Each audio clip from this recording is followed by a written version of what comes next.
بسم اللہ الرحمن الرحیم۔ محترم ناظرین، السلام علیکم۔ حضرت داؤد علیہ السلام کے زمانے میں ایک نادار و بے نوا خاتون تھی۔ اس کے پاس جو تھوڑی بہت رقم تھی اس سے اون یا روئی وغیرہ خریدتی اور اسے کاٹ کر اس کی اٹیاں بناتی، پھر انہیں بیچ کر انتہائی سادگی سے اپنی اور اپنے بچوں کے اخراجات پورے کرتی تھی۔ ایک دن وہ سوت کاٹ کر اس کی اٹیاں بنا کر بازار میں بیچنے کے لیے سر پر رکھے جا رہی تھی کہ اچانک تیزی سے ایک کوا آیا اور ایک اٹی اٹھا کر لے گیا۔ وہ بے سہارا خاتون بہت رنجیدہ ہوئی اور حیران و پریشان حضرت داؤد علیہ السلام کے پاس آئی، اپنے تنگ حالات بیان کیے اور کوے کے اٹی اٹھا کر لے جانے کا واقعہ بیان کرنے کے بعد عرض کیا، خدا کی عدالت کہاں ہے؟ حضرت داؤد علیہ السلام نے اس سے فرمایا، ادھر بیٹھ جاؤ تاکہ تمہارے بارے میں فیصلہ کروں۔ ایک طرف یہ واقعہ پیش آیا اور دوسری طرف یہ ہوا کہ کچھ لوگ کشتی کے ذریعے دریا عبور کر رہے تھے۔ ان کی کشتی میں سوراخ ہو گیا اور پانی داخل ہو جانے سے کشتی کے ڈوبنے کا خطرہ تھا۔ ان لوگوں نے نظر مانی کہ اگر اس خطرے سے نجات مل گئی تو 1000 دینار کسی فقیر کو دیں گے۔ اللہ تعالیٰ نے ان پر لطف و کرم کیا اور اس کوے کی ڈیوٹی لگائی کہ وہ اس خاتون کی اٹی اٹھا کر کشتی میں لا پھینکے۔ کوے نے ایسا ہی کیا۔ ان لوگوں نے سود کی اس اٹی سے فائدہ اٹھایا، کشتی کا سوراخ اچھی طرح بند کیا اور ڈوبنے سے نجات پائی۔ جب وہ لوگ ساحل پر پہنچ گئے تو اپنی نظر ادا کرنے کے لیے سیدھے حضرت داؤد علیہ السلام کی خدمت میں حاضر ہوئے اور 1000 دینار حضرت کی خدمت میں پیش کرتے ہوئے اپنے دریا سے نجات پانے کا پورا واقعہ تفصیل کے ساتھ سنایا۔ حضرت داؤد علیہ السلام نے اس خاتون کے سامنے خدا کی حکمت و عدالت بیان کی اور وہ 1000 دینار اسے دے دیے۔ وہ خاتون بہت خوش ہوئی اور سمجھ گئی کہ خدا سے زیادہ کوئی بھی عادل تر اور احسان کرنے والا نہیں ہے۔ حضرت داؤد علیہ السلام کے زمانے میں ایک شہوت پرست شخص لگاتار ایک خاتون کے پاس جاتا اور اسے منافی عفت کام کرنے پر مجبور کرتا تھا۔ اللہ تعالیٰ نے اس خاتون کے دل میں ایک بات ڈالی کہ اس شہوت پرست شخص سے کہے کہ تو جب بھی میرے پاس آتا ہے اس وقت ایک اجنبی شخص تیری بیوی کے پاس جاتا ہے۔ اس خاتون نے یہ بات اس شخص سے کہی تو وہ فوراً دوڑا دوڑا اپنے گھر گیا اور کیا دیکھا کہ ایک اجنبی اس کی بیوی کے ساتھ ہم بستر ہے۔ یہ ماجرا دیکھ کر وہ بہت پریشان ہوا، اس شخص کو پکڑا اور حضرت داؤد علیہ السلام کے پاس لے جا کر کہا، اے اللہ کے پیغمبر، میرے اوپر ایک ایسی مصیبت آئی ہے کہ جو آج تک کسی پر نہ آئی ہوگی۔ حضرت داؤد علیہ السلام نے پوچھا، وہ کون سی مصیبت ہے؟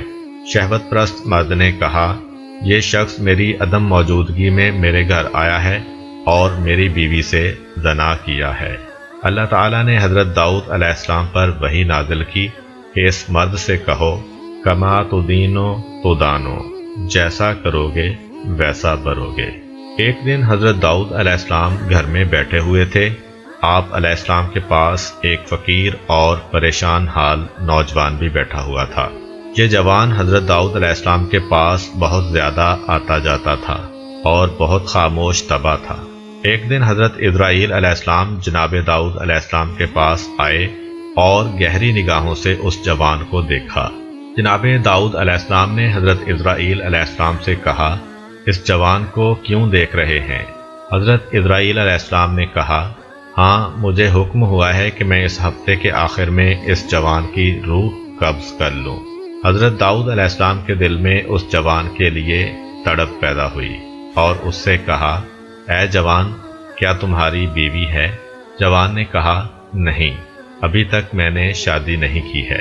حضرت داؤد علیہ السلام نے اس جوان سے فرمایا، فلاں شخص جو بنی اسرائیل کا مشہور و معروف اور بزرگ فرد ہے کے پاس جاؤ اور اس سے کہو کہ داؤد علیہ السلام تمہیں حکم دے رہے ہیں کہ اپنی بیٹی کو میری زوجہ بنا دو، پھر اس کے ساتھ شادی کرنے کے بعد رات کو اس کے پاس رہو۔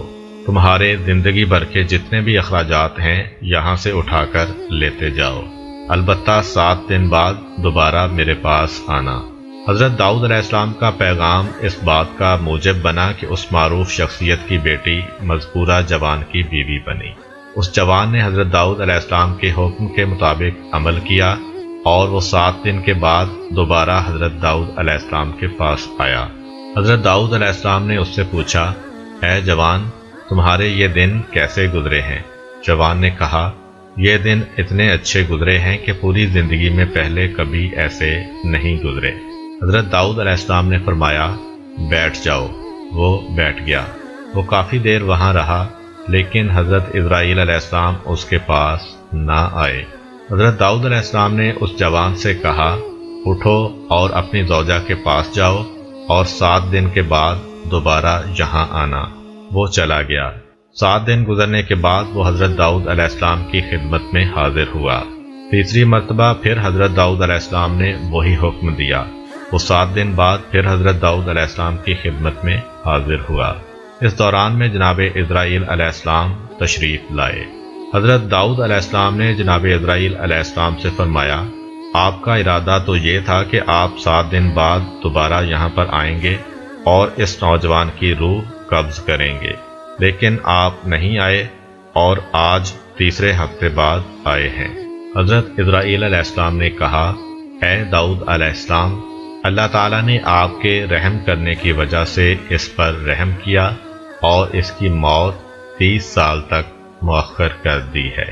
ایک دن خداوند متعال نے حضرت داؤد علیہ السلام پر وحی نازل کی کہ آپ خلادہ بنت اوس کے پاس جائیں، اسے بہشت کی خوشخبری دیں اور کہیں کہ وہ بہشت میں آپ کی ہم نشین ہے۔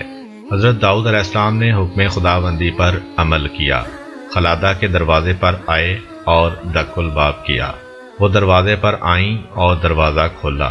جو ہی ان کی نگاہیں حضرت داؤد علیہ السلام پر پڑیں تو عرض کیا، کیا اللہ کی طرف سے میرے بارے میں کچھ حکم نازل ہوا ہے کہ آپ علیہ السلام مجھے وہ خبر سنانے کے لیے تشریف لائے ہیں؟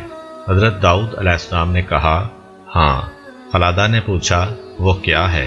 حضرت داؤد علیہ السلام نے کہا، اللہ تعالیٰ نے میرے اوپر وحی نازل کی اور فرمایا ہے، تم بہشت میں میری ہم نشین ہوگی۔ خلادہ نے کہا، آپ کو شبہ ہوا ہے، وہ میں نہیں ہوں بلکہ کوئی میری ہم نام ہے۔ حضرت داؤد علیہ السلام نے کہا، ایسا نہیں ہے بلکہ یقیناً وہ تم ہی ہو۔ خلادہ نے کہا، اے پیغمبر خدا، آپ علیہ السلام سے جھوٹ نہیں بول رہی ہوں، خدا کی قسم میں اپنے اندر ایسی کوئی خوبی نہیں دیکھ رہی کہ بہشت میں آپ کی ہم نشین بنوں۔ حضرت داؤد علیہ السلام نے کہا، تم اپنے باطنی امور کے بارے میں کچھ گفتگو کرو تاکہ جان سکوں کہ کیسی ہو۔